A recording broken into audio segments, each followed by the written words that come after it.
हे आहे एक एन्शंट वॉटर क्लॉक.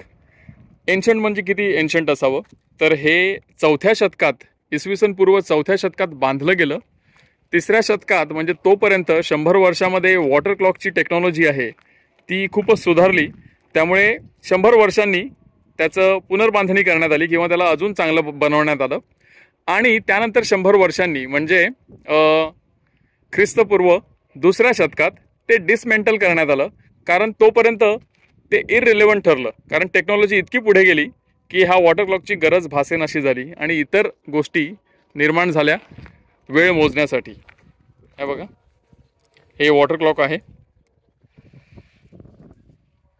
म्हणजे नवनवीन टेक्नॉलॉजी कशी काय बदलत राहते आणि नवीन लागलेले शोध काही वर्षांनी कसे इररिलेव्हंट ठरत जातात, त्याचं हे मूर्तिमंत उदाहरण आहे हे वॉटर क्लॉक.